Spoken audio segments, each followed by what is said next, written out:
कौन थी दुर्गा और कौन था महिषासुर, भारत के अधिकतर लोगों को नहीं पता। हम सब वही जानते हैं जो हमें बताया गया है, उसी को मानकर चलते आ रहे हैं। 18वीं सदी में शुरू हुआ पश्चिम बंगाल से दुर्गा पूजा पूरे भारत में फैल चुकी है।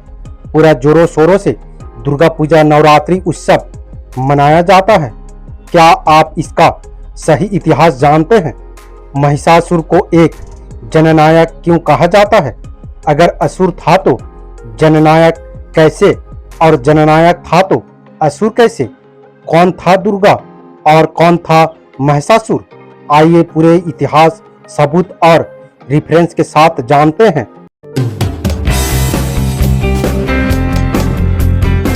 के अम्बेडकराइट यूट्यूब चैनल में आप सभी का स्वागत है। जय भीम। वीडियो शुरू करने से पहले हम आपको ये लीगल डिस्क्लेमर दिखा देते हैं। हमने किसी भी जाति धर्म के भावनाओं को ठेस पहुंचाने की कतई इरादा नहीं है। इस चैनल पर जो पाखंड, अंधविश्वास, कुसंस्कार, रूढ़िवाद, ब्राह्मणवाद को खत्म करके वैज्ञानिक दृष्टिकोण को बढ़ावा देना है, उसके लिए बीड़ा उठाया गया है। उसे खत्म करने के लिए आप लोगों की सहयोग की कामना करते हैं। हमारे सभी बहुजन समाज मूल भाइयों से अपील करते हैं कि हमें मजबूत करें और हमारे साथ आए, मिलकर जात पात, भेदभाव, ऊंच नीच को खत्म करते हैं और अमन और चैन की जिंदगी जीते हैं। इस चैनल का उद्देश्य वैज्ञानिक दृष्टिकोण को बढ़ावा देना है, साइंटिफिक टेम्परामेंट को इंक्रीज करना है, किसी भी जाति धर्म की भावनाओं को आहत करना नहीं है। इतिहासकारों ने हमारे इतिहास में इतना घालमेल किया है कि पूछो मत। हम जब भी अपने सही इतिहास ढूंढने लगते हैं, खंगालने लगते हैं, तो हम फंसकर वहीं के वहीं रह जाते हैं। सही इतिहास और वास्तविक इतिहास तक हम पहुंच ही नहीं पाते। जैसे कि रामायण के राम काल्पनिक है, लेकिन दूसरी तरफ रावण हमारे पुरखे हैं और मूल्यवासी राजा हैं। फिर महाभारत के कृष्णा और अर्जुन काल्पनिक है, लेकिन एकलव्य हमारे पुरखे और मूल्यवासी थे। उसी प्रकार दुर्गा काल्पनिक थे, लेकिन महिषासुर हमारे पुरखे और मूल्यवासी राजा, और महिषासुर को यादव भी बताते हैं। ये कोई अलग सा नहीं लगता। अब हम इसमें थोड़ा सा तर्क करते हैं। जाति जो है लगभग 1000 साल पहले बना। उससे पहले जाति का कोई नामो निशान नहीं मिलता। आसपास 11वीं सदी से 12वीं सदी में मनुवादी ब्राह्मणों द्वारा जाति का निर्माण किया गया। अब सोचने की बात अब यह है कि महिषासुर यादव कैसे हुए, और महिषासुर को सतयुग का बताते हैं। अब आप लोगों से मेरा सवाल है, जिस शिवाजी को राष्ट्रपिता महात्मा ज्योतिराव फूले ने खोज की, जिस तथागत भगवान बुद्ध को अंग्रेज ने खोजा, सिंधु घाटी, मोहनजोदड़ो, हड़प्पा सभ्यता की खोज अंग्रेज ने की, फिर बताएं तथाकथित भारत के इतिहासकार 5000 साल की इतिहास तुम्हारे पास नहीं है। तुम्हारे पास कोई सबूत नहीं है, ना ही कोई दस्तावेज है, ना ही कोई प्रमाण है। फिर लाखों करोड़ों साल की सतयुग, त्रेतायुग, द्वापर युग की तुम्हारे पास सबूत और सब कुछ कैसे है? भारत के लोगों को मैं पूछना चाहता हूँ, ये तुम्हें कोई काल्पनिक नहीं लगता? इस सवाल का जवाब देने के लिए आपके ऊपर छोड़ता हूँ।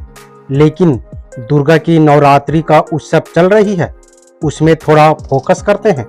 वो चाहे काल्पनिक में हो या फिर सच में।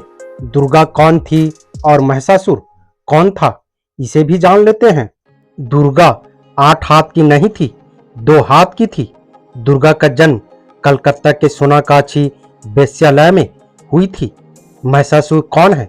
एक मूल्यवासी राजा। दुर्गा मूर्ति बनाने के लिए बंगाल में वैश्य के घर से मिट्टी लाना जरूरी है। वैश्य के घर की मिट्टी के बिना दुर्गा की प्रतिमा पूजा योग्य नहीं मानी जाती।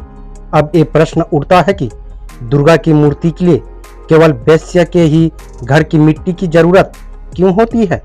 इसके पीछे क्या रहस्य है, राज क्या है, उसे भी जान लेते हैं। महिषासुर बंगाल के संथाल या संथाल में आदिवासियों का अत्यंत बलशाली राजा था। ब्राह्मण विदेशी इसके राज्य पर कब्जा करना चाहते थे, जिसके लिए कई बार युद्ध किया, लेकिन ब्राह्मणों को हमेशा हार का मुंह देखना पड़ा। इतिहास गवाह है कि जिसे बल से नहीं जीता जा सकता है, उसे सुरा और सुंदरी के माध्यम से जीता जा सकता है। ऐसे ये ब्राह्मण की शैतानी नीति है। कई बार हारने के बाद ब्राह्मण महिषासुर के शक्ति को समझ गए थे, इसलिए सुरा सुंदरी वाले शैतानी नीति को अपनाया। ब्राह्मणों ने दुर्गा, जो कि एक अत्यंत सुंदर वेश्या थी, उसको षड्यंत्र के तहत महिषासुर को अपने माया जाल में फंसाकर हत्या करने के लिए भेजा। दुर्गा ने 8 रात सुरा पिलाते हुए, कई नाटक करते हुए महिषासुर के साथ बिताई। 9वें रात को मौका मिलते ही इस वेश्या ने महिषासुर को हत्या कर दी।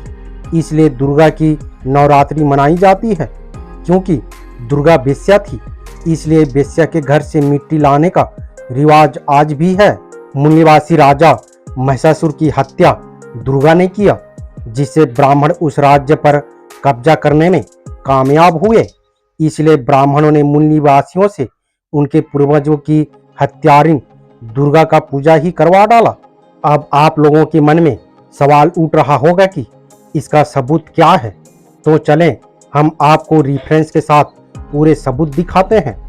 दोस्तों, आप ये देख सकते हैं स्क्रीन पर, महिषासुर एक जननायक लेखक है, संपादक है प्रमोद रंजन। हम आपको इसी किताब से सबूत दिखाएंगे, रेफरेंस के साथ सबूत दिखाएंगे। तो चलें आगे बढ़ते हैं। कहाँ गया? हाँ, ये रहा। ये आप स्क्रीन में देख सकते हैं दोस्तों, महिषासुर और दुर्गा का मिथक क्या है। इसमें लिखा है, लेकिन महिषासुर और दुर्गा के मिथक है वो क्या है। दुर्भाग्यपूर्ण यह है कि अब तक हमने अभिजात ब्राह्मण नजरिए से ही इस पूरी कथा को देखा है। मुझे स्मरण है 1971 में भारत पाकिस्तान युद्ध और बांग्लादेश के निर्माण के बाद तत्कालीन जनसंघ नेता अटल बिहारी वाजपेयी ने तब की प्रधानमंत्री इंदिरा गांधी को अभिनव चंडी दुर्गा कहा था। तब तक कम्युनिस्ट नेता डांगे सठियाए नहीं थे। उन्होंने इसका तीखा विरोध करते हुए कहा था कि अटल बिहारी नहीं जान रहे हैं कि वो क्या कह रहे हैं, और श्रीमती गांधी नहीं जान रही हैं कि वो क्या सुन रही हैं। दोनों को ये जानना चाहिए कि चंडी दुर्गा दलित और पिछड़े तबकों की संहारक थी। डांगे के वक्तव्य के बाद इंदिरा गांधी ने संसद में ही कहा था, मैं केवल इंदिरा हूं और यही रहना चाहती हूं। महिषासुर और दुर्गा की कथा का सुंदर पाठ और शायद शुद्ध भी इस तरह है। महिषा का मतलब भैंस होता है। महिषासुर यानी महिष का असुर। असुर मतलब सुर से अलग। सुर का मतलब देवता। देवता का मतलब ब्राह्मण या सवर्ण। सुर कोई काम नहीं करते। असुर मतलब जो काम करते हो। आज के अर्थ में कर्मी। महिषासुर का अर्थ होगा भैंस पालने वाला लोग, अर्थात भैंसा पालक, दूध का धंधा करने वाला, ग्वाला। असुर से अहुर फिर अहिरी भी बन सकता है। महिषासुर यानी भैंसा पालक बांग्लादेश के बच्चों से प्राप्त जन रहे होंगे। नस्ल होगी द्रविड़ की। आर्य संस्कृति के विरोधी भी रहे होंगे। आर्य को इन्हें पराजित करना था। उन लोगों ने दुर्गा का इस्तेमाल किया। बांग्लादेश में वेश्याएं दुर्गा को अपने कुल की बताती हैं। दुर्गा की प्रतिमा बनाने में आज भी वेश्या के घर से थोड़ी मिट्टी जरूर मंगाई जाती है। भैंसा पालक के नायक महिषासुर को मारने में दुर्गा को 9 रात लग गई। जिन ब्राह्मणों ने उन्हें भेजा था वो सांस रोककर 9 रात तक इंतजार करते रहे। एक कठिन साधन थी। बल नहीं तो छल, छल नहीं तो बल। 9वीं रात को दुर्गा को सफलता मिल गई। उसने महिषासुर का वध कर दिया। खबर मिलते ही आर्य ब्राह्मणों में उत्साह की लहर दौड़ गई। महिषासुर के लोगों पर वह टूट पड़े और उनके मूल मस्तक काटकर उन्होंने एक नई तरह की माला बनाई। यही माला उन्होंने दुर्गा के गले में डाल दी। दुर्गा ने जो काम किया वह तो इंद्र ने भी नहीं किया था, पार्वती ने भी शिव को पटाया भर था, संहार नहीं किया था। दुर्गा ने तो अजूबा किया था। वह सबसे महत्वपूर्ण थी, सबसे अधिक धन्य शक्ति का साक्षात अवतार था। भारत के मूल निवासी लोग आंख, अक्ल और दिमाग के इतने अंधे हैं कि उसके बारे में जानने की जरूरत ही नहीं समझे। बिना जाने ही हत्यारों का पूजा करना शुरू कर दिया। किसी ने आज तक किसी भी ऐसे मनुष्य को देखा है जिसके 8 हाथ हो, 3 गर्दन हो, आधा शरीर मनुष्य का और आधा जानवर का हो, गर्दन हाथी का इत्यादि हो। आदि मानव काल में भी जाएंगे तो तब भी ऐसा किसी मनुष्य का जिक्र नहीं मिलता है। फिर ऐसे प्राणियों की पूजा कैसे शुरू हो गई?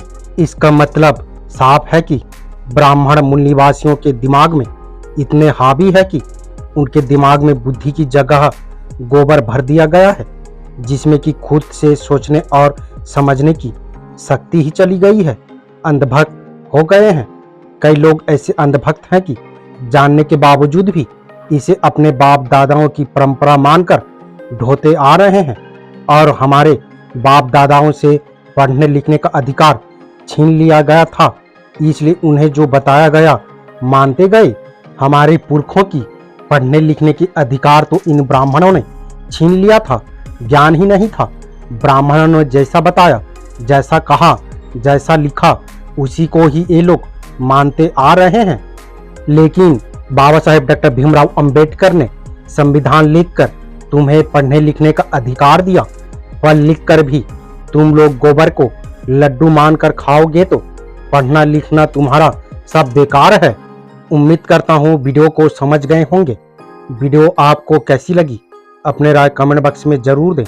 वीडियो अगर पसंद आए तो लाइक करें, हाइप करें और सब्सक्राइब करना ना भूलें। वीडियो से रिलेटेड अगर कोई सवाल करना चाहते हैं तो वो कर सकते हैं। हम आपके सवालों का जवाब देने की प्रयास करेंगे, वो चाहे वीडियो के माध्यम से हो या फिर कमेंट बॉक्स के माध्यम से। वीडियो अच्छी लगी हो तो शेयर जरूर कर दें ताकि लोगों तक ये जानकारी पहुंच सके। वीडियो अंत तक देखने के लिए बहुत बहुत धन्यवाद। जय भीम, जय संविधान, जय मूल निवासी।